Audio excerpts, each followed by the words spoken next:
Namaskar. I am grateful to all of you who have joined today in paying homage to Mahatma Gandhi on his 74th Martyrs' Day, when he gave his life for the cause of peace and harmony. It indeed was tragic that a saint of universal peace and non-violence fell a victim to violence. I thank the Indian Mission and the Indian Council for Cultural Relations for hosting this tribute to pay homage to Mahatma Gandhi during the commemoration of 75th anniversary of India's freedom. Mahatma Gandhi's message of peace and compassion resounds with people of all faiths worldwide, and he is the spiritual and political leader of one of the world's most profound and complex cultural traditions. Many world leaders have been inspired by him and continue to get inspired by him till today. In all the countries, people have great reverence and respect for Gandhiji. Today, the world is faced with many kinds of conflicts and diverse types of crises. We see Mahatma Gandhi's emphasis on universal brotherhood and peaceful coexistence having an all time relevance. Therefore, his teachings and actions of Satyagraha, the non-violent civil disobedience, are the most upheld principles. Today in the world, the emphasis is on human dignity and upholding the values of natural justice. There would be no better tribute to Mahatma Gandhi than to rededicate ourselves towards the cause of peace and mutual tolerance. Mahatma Gandhi is not only a freedom fighter but also a social and political revolutionary. His idea of Satyagraha by the method of non-violence is praised and followed all over the world till today. Gandhiji is not a name, but an idea that incorporates the feeling of non-violent struggle and sacrifice for the nation. Gandhiji is known for his various satyagraha to oppose unjust laws made by the British in South Africa and India. Some of the popular movements led by Mahatma Gandhi in India are the Champaran Satyagraha for indigo planters, Ahmedabad Mill Satyagraha for the mill workers, Kheda Satyagraha for peasants, Satyagraha against Rowlatt Act, Salt Satyagraha against the tax imposed on salt, and Quit India movement for freedom of India. There have been several successful experiences of Satyagraha in the past 50 years. Among the followers of Gandhiji in the 20th century, who successfully launched their own Satyagraha against racial, religious, and economic injustice and struggle for human rights, one could mention names like Khan Abdul Ghaffar Khan, Dr. Martin Luther King Jr., Nelson Mandela, Lech Walesa, Václav Havel, Benigno Aquino Jr., and many others. In more than half a century, many around the globe drew inspiration from Gandhiji's method of satyagraha. Gandhian nonviolence, in its global sense, remains exemplary as a political action and is transferable as a human experience from one tradition of thought to another. That is why the recent history of nonviolent action around the world has shown us clearly that satyagraha is a seed that can grow and flourish in other cultures and religions. Maybe this is the reason why and how Gandhiji had a profound theoretical and practical influence on moral and political leaders around the world. Gandhian nonviolence has been instrumental in political transition from authoritarian or oppressive rule for many decades. Indeed, nonviolent revolutions, characterized by civil society organization, mass mobilization, and negotiation have revolutionized the very concept of revolution. Long ago, long gone are the days when the very concept of revolution was synonymous with violent struggle from below and armed efforts at state capture or overthrow.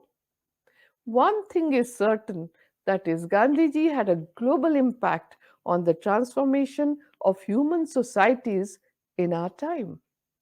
Gandhiji, in short, was a leader with a global cause. He found it, of course, in Satyagraha, the pathway to peace, and ultimately beyond the independence for India in the legacy of nonviolence. Satyagraha is a moral force and it cannot be used for dishonest or unfair purposes. Gandhiji had said, and I quote, whenever there is evil, injustice, exploitation, social, economic, or political, Satyagraha can be resorted to. It must, however, be remembered that it is the last weapon and must be used only in the last resort when all other weapons of peace have been tried and have failed. Such failures, patiently endured, are, in fact, good preparation for the last step. Satyagraha is grounded in truth force, and the truth is imbued with love. Its method is simple, but its simplicity induces a mode and contains a surprise. It is a process of moral becoming. It is the application in the supreme crisis of moral energy against the forces that endanger the common human desire. In Gandhiji's many experiments with truth that he conducted for 50 years, he developed a technique of nonviolent action which today has attracted the attention of the world. He often called his method the science and art of Satyagraha, the power of truth, or the insistence on truth, or the application of soul force as distinct from physical force. The world admires Gandhiji's moral courage that brought forth a new method rooted in nonviolence, truth, virtue, dialogue, mutual respect, and self sacrifice, which is proving to provide a compelling avenue to solve modern conflicts. The character of our current era, that of secularism, materialism, and globalization, one is made to wonder if asceticism was merely an incidental factor in Gandhiji's method.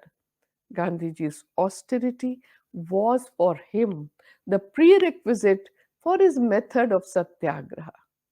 Can the modern world borrow Gandhiji's political strategies without accepting the personal practices that Gandhiji himself saw as essential to the struggle and still succeeded at the level Gandhiji did? Three great desires dominated Gandhiji's life.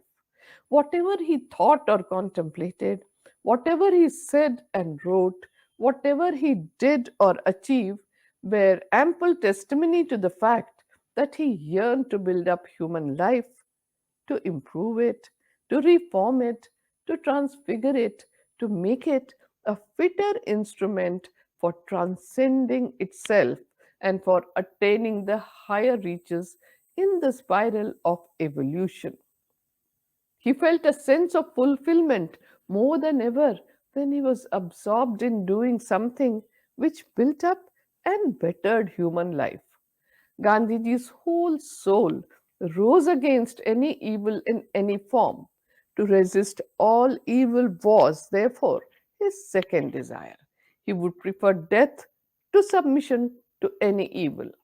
It was this urge that made him a lifelong crusader in the case of whatever he deemed good. He was a revolutionary, a crusader, and illness, age, nor preoccupations came in the way of responding to a call for fight against evil in any shape or form. The third most dominant desire in him was for love for peace. Every bit of him was for peace, for nonviolence. He said that man had no right to destroy what he could not create and to injure what he could not make whole. Better leave both to God, he would say, as he alone can do both. The evolution of the whole technique of nonviolent action is based on this dominant urge of his, that is, love for all beings. Gandhiji had a realization of the immanent presence of God or truth. It was that which made him declare that all life is one. Gandhiji had immense faith in the inherent goodness of human beings, and he believed that it would never fail to respond to nonviolence. Since he experienced a sense of identity with all living beings, he not only refrained from harming them, but when in conflict with them, he exposed himself to suffering and invited it during the effort to make the opponent convinced of the truth of his own contention. He had faith in the infinite power of suffering to convert the opponent. While Satyagraha, in its intense form, in its more complete facet, is a creed, a way of life, as laid down and lived by Gandhiji himself, in its broader aspects, it may be said to be a non-violent weapon for the use of individuals as well as groups and masses in fighting against all evil and injustice, social, economic, and political. It is an alternative to all kinds of weapons and remedies which involve hatred and violence to person and property. The social organization of the Satyagraha was designed not only for civil resistance directed at the British colonial system, but also to model the new social order that the thousands of freedom fighters wished to put in its place, inspired and guided by Mahatma Gandhi. In 1918, on Gandhiji's call, Sardar Vallabhbhai Patel quit his hard earned job as a barrister and joined the movement to fight for exemption of taxes in Kheda district in Gujarat state of India at the time of plague and famine. He joined Gandhiji's non cooperation movement in 1920 and traveled across India to recruit 3 lakh members. He also collected more than 1.5 million rupees as fund for the movement. In 1928, he led the Satyagraha in Bardoli district in Gujarat state of India, which was an object lesson in the method of voluntary suffering to oppose the brute force of the government. Sardar Patel's leadership were is seen in his unique courage, forthright diplomacy, and the expertise of a master tactician. Gandhiji offered his years of experience, his philosophy of satyagraha, and the charisma that attracted the world. After Satyagraha in Bardoli, Sardar Patel was the main pillar in all the subsequent satyagrahas for the Indian freedom struggle led by Gandhiji. Later on, Sardar Patel became the first deputy prime minister of independent India. In 1930, the leaders of the freedom movement like Sarojini Naidu, Kamla Devi Chattopadhyay, and Khurshid Nauroji, to name a few, joined the Salt Satyagraha led by Gandhiji. When Mahatma Gandhi was arrested, he appointed Sarojini Naidu as the new leader of the campaign. Mahatma Gandhi inspired this unprecedented movement of Indian women out of their homes in the cause of the nation's struggle. It is undeniable that Mahatma Gandhi chose the movement through the salt satyagraha and that he wanted women to be part of the movement that followed the Salt Satyagraha in a visible and prominent manner. In his 50 years of public life in three continents, Gandhiji emerged as the voice of the voiceless, which inspired social reformers, activists, political thinkers, and fighters for individual liberty and civil rights the world over. Today, we have a unique opportunity to take the lead, open a new page in human history by learning from Gandhiji to address the global challenges. It is because our own human existence is so dependent on the help of others that our need for love and compassion lays at the very foundation of our existence. Therefore, we need a genuine sense of responsibility and a sincere concern for the welfare of others. Even after 7 decades since Gandhiji's passing on, in every part of the world, his relevance is felt as strongly as ever before, and his visions and actions are of an enduring significance for all times and places. Gandhiji stands out as the champion not only of political democracy but also of economic and spiritual democracy in today's world. Gandhiji's belief that moral degeneration is the root cause of all evils, including conflicts, stands the test of time. On January 30th, 1948, it was a routine day for Gandhiji. He told his grandniece Manu that the lethargy about other things could be tolerated, but not regarding prayers. He asked her to sing a bhajan, that is a hymn. Rest not, O man, even in the face of fatigue and weariness. A lot of work awaited Gandhiji's attention. Gandhiji did not like anyone missing his or her present duty to provide for an uncertain future. He said, who knows what is going to happen before nightfall, or even whether I shall be alive? Hardly a day had passed in January 1948 when Gandhiji had not mentioned his death. Some may claim that Gandhiji had premonitions about his death.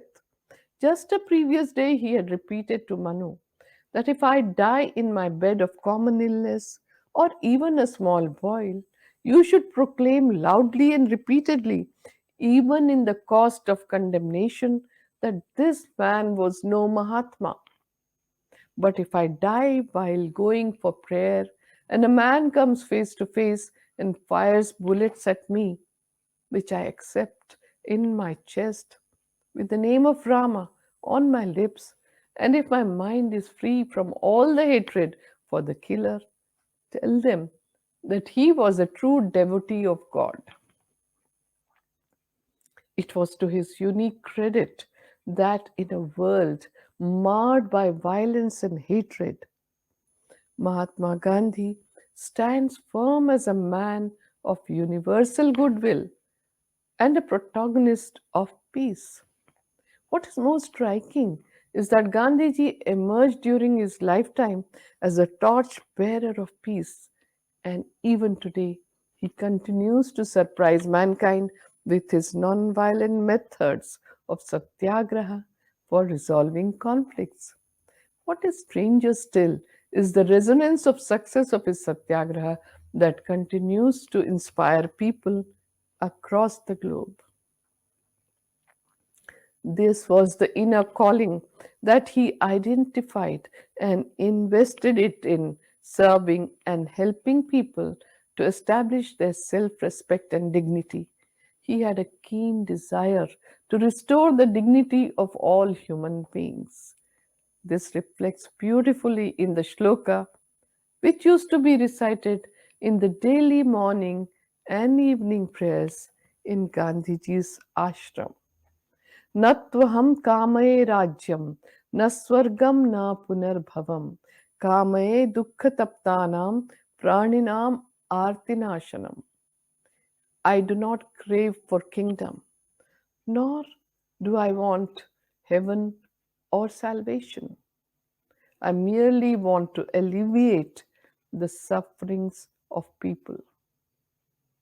74 years after violence brought his life to an abrupt end, it is a life worth revisiting, for it carried in its chapters the mild but unassailable truth that peace is a positive force and that it can still move humans away from darkness towards light. Mahatma Gandhi had declared, "Am I going to be silenced after my death? I will proclaim my faith even in death and speak from the grave." What was this faith that he wanted to proclaim from the grave? It was faith in truth that was God.